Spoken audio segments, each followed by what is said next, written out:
Alright, welcome back to Baltic. We're here in Game 7 of 7, the Grand Final of Back Magoon's Best of Asia tournament for Age of Empires 4. We got Louis MT here in the pink trunks on Chinese, the northwest side. The eastern side, we've got Yui Metal, blue trunks on Abbasid Dynasty.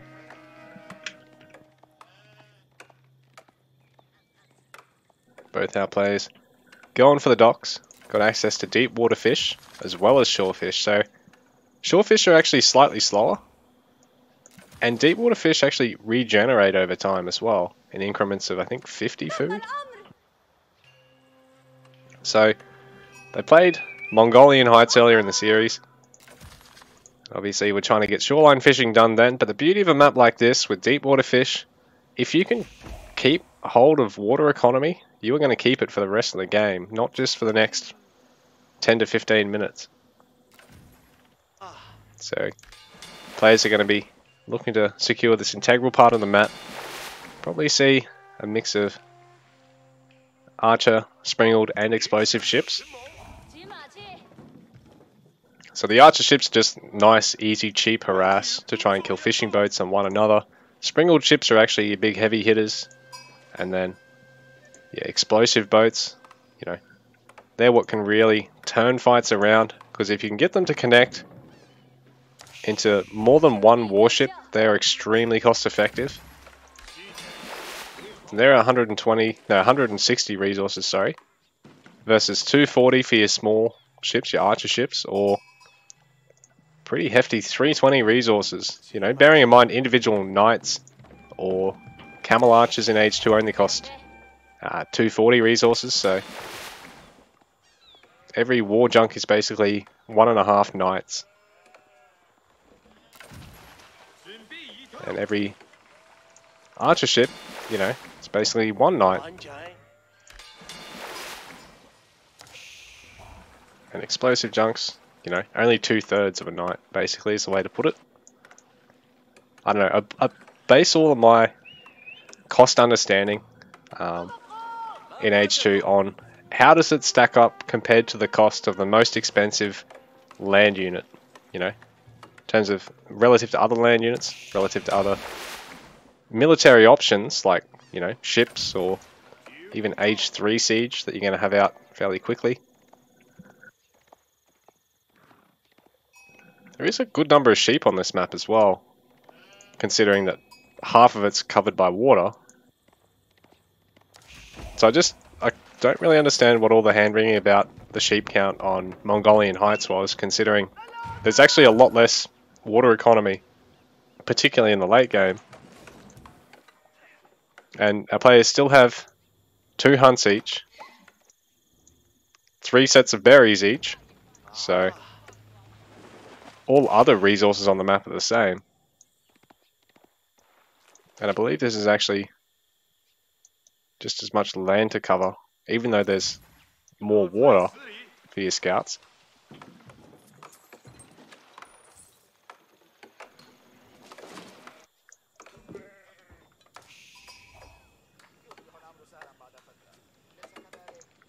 So what wing are we going to see here from Yui Metal? Because trade wing's a really good option on a map like this, because your opponent is then sort of forced to have to deal with it fairly early on, investing in land military like horsemen or knights to clean up the traders.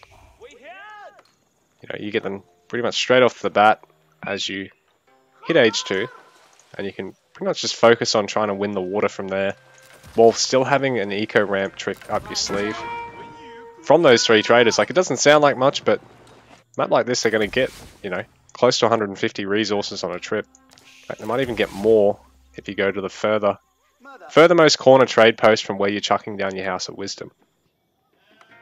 It's a military wing first, which is going to give Yui Metal no real benefit in terms of economy or on the water early on. It's just going to mean, well, 2 spears and 2 archers. Was that 2 spears and 1 archer before? And it's just been buffed? Because I'm pretty sure it was only 3 units when that change was first brought in. seem to make small changes to the game all the time. Never gives anyone the chance to actually truly figure everything out, I think. Like, I know it sounds stupid that, you know, waiting ages for balance patches, but at the same time, I don't think people are as reflexive to playing the subtle changes perfectly as much as they think. Well, at the same time, with other aspects of design, like the, say, the Rus early game, and with how the bounty gold generation happens, the reason why we see so many huntables on every single map and so many wolves and so many boar is purely because Rus need to be able to average somewhere in the ballpark of 250 gold on their bounty generation, which, you know, effectively sets all the maps up to be a certain way at the top level. So seeing even more dock commitment. Imperial Academy first, and I can imagine Yui Metal's still going to want to go for his Barbican. Even though he's got to spend on a second Age 2 landmark, it gives him a great villager production steroid. Cuts off, I think it's 6.5 seconds or 6 seconds off your villager production. Might even be 7. Yui Metal going for a pair of docks, his feudal age kicking in, and he's got a little force there that we get for free. So rather than going trade wing and getting the traders, he's going to be able to start pushing, not having to produce a barracks or a range or both. And might even be able to get in here in time to deal a little bit of damage as the Barbican's going up. I don't think he's going to interrupt it, considering No Empty's already got the gold he needs, and he's already got a pair of warships out, a war junk and a regular junk already. Oh, we've actually got a little proxy army here by Yui Metal. He wants to really cut down the travel time here. I quite like proxies. It's a really big gamble because you need to deal a lot of damage to justify having buildings over here, which are ultimately going to get taken out as soon as you get pushed back. The village being interrupted there. The official is not going to get sniped, but he's going to get very low.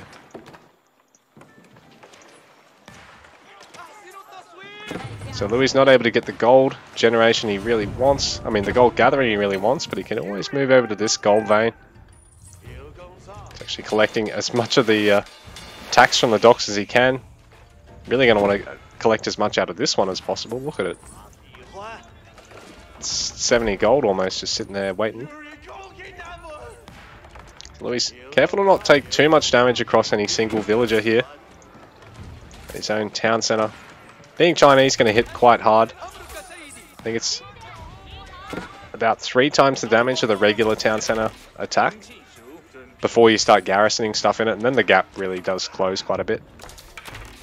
But this is rough for Louis because he's forced to try and chase with a lot of villagers here. One of them being sniped. He's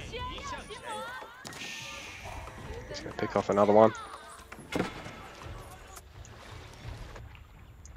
Not much has really happened on the water yet. I think Louis just wanting to make sure he doesn't throw away his military count in the water for the time being, and just make sure he doesn't lose too many villages so he can actually keep backing it up. So he's going to go for Barbican of the Sun. Actually putting it right next to this wood line. I wonder if he's better off actually putting it over here just to cover the gold mine as well, because he's not actually covering any gold sources. Right now he's being zoned off this one. But he does have a hefty force on the water. You know, being able to gather so much gold early because he's not producing out of 2 and now 3 production facilities.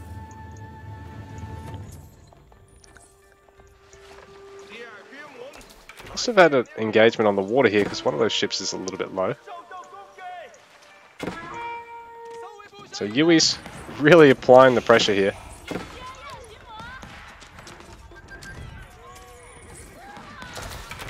Barbican doing its best to ward off the units here. Yui Metal perhaps sticking around a little bit too long under the Barbican fire because he's lost a lot of the army value there. He has picked off a lot of workers though. He's got 8 workers in total. But Louis Empty's got 3 docks compared to the 2 of Yui Metal, so I think he's actually slightly ahead in terms of the water economy, considering, you know, he's lost 8 villages, but he's only down by the 4 eco pop at the moment. And bearing in mind, this has really started to kick in. Oh, it's only 5 seconds now. It used to be 6.5, I'm pretty sure, but Song Dynasty going to really put the pressure on Yui Metal to get villager kills constantly here, or to try and get a second town center out over his opponent. Big water engagement now.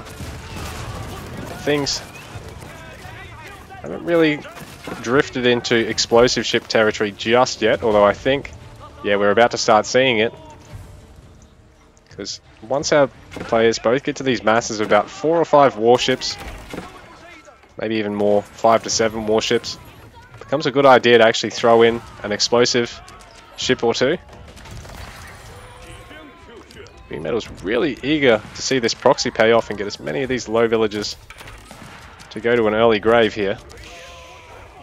At the same time, he is constantly bleeding units every time he pushes in to do this. He's lost a lot of army out of this. Like, he's up to 4 production facilities, and we've only got 2 here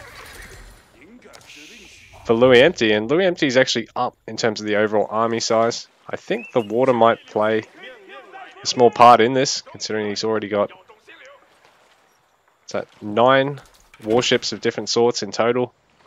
We've only got 8 here for Yui Metal. He's now actually starting to take out some structures of his opponent.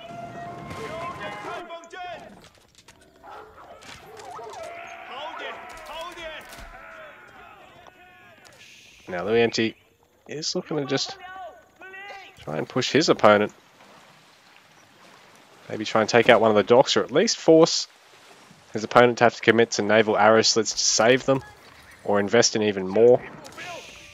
At the same time, Yui Metal's taking out more structures. Gonna need to see another range go down here for Louis Empty, who's looking to start getting Zhug Nu over his regular archers. So they don't hit as hard for each individual hit, but they hit 3 times in a row, so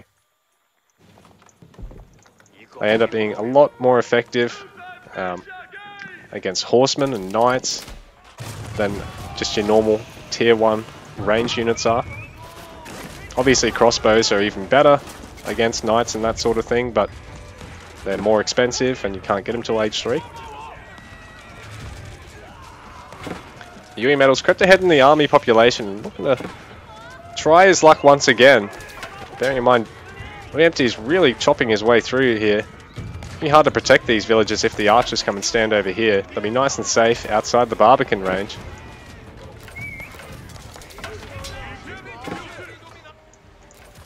But Louis Empty is actually pushed back on the water here.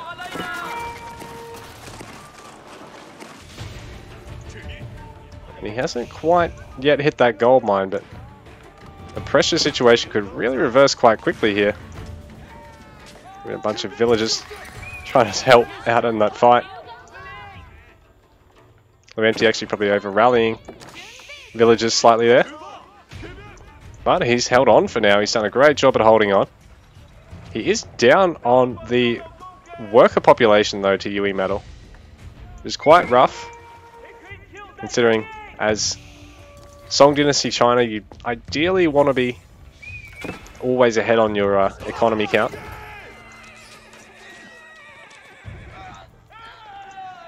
And Yui Metal pulling slightly ahead in terms of the army size as well, but there's nothing to defend back at home here for Yui Metal, so he's having to commit to double ranges. So this is another drawback to proxying your opponent's base. Like, you get all this crazy pressure, and he needs to bring these horsemen in, otherwise he needs to send them home, because while they're sitting there doing nothing, they're doing nothing.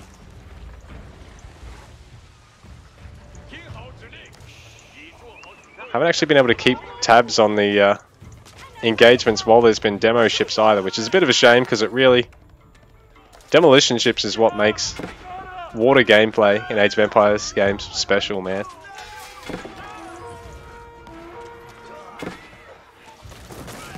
He's trying to engage with them.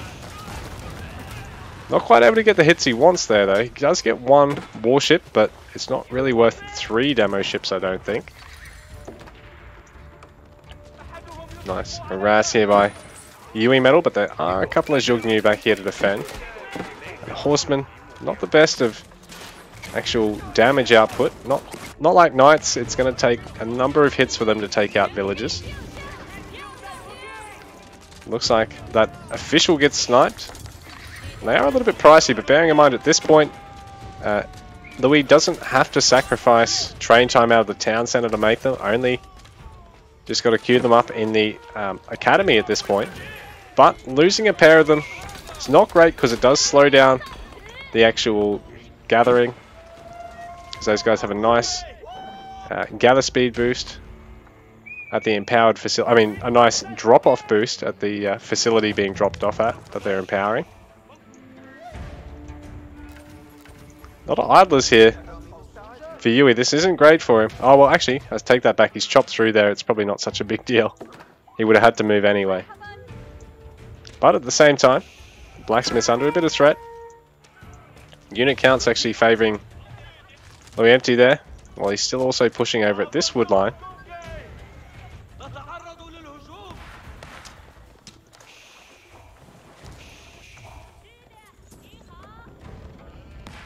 Some of Yui Metal's sheep trapped there.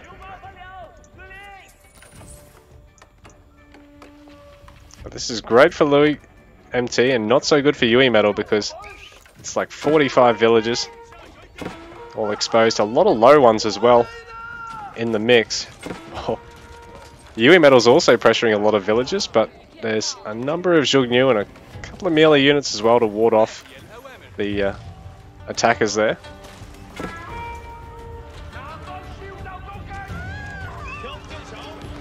MT just focusing down villages when Yui Metal could honestly just clean these guys up really quickly and have most of these villagers just get back to work here. But at the same time, there's a big engagement going on down the water. Demo ship actually cleaning up a couple of war junks there. Definitely a nice hit. Definitely what he's looking for to try and turn things around here. Considering Yui Metal's advantages are all really slipped away here. He will clean up a horseman over on that lower side, but GG, he taps out. He's not confident he can make it back from here after losing his water army and really only just sorting things out over here. So the proxy not paying off for him in the final game. And Louis Empty is the champion.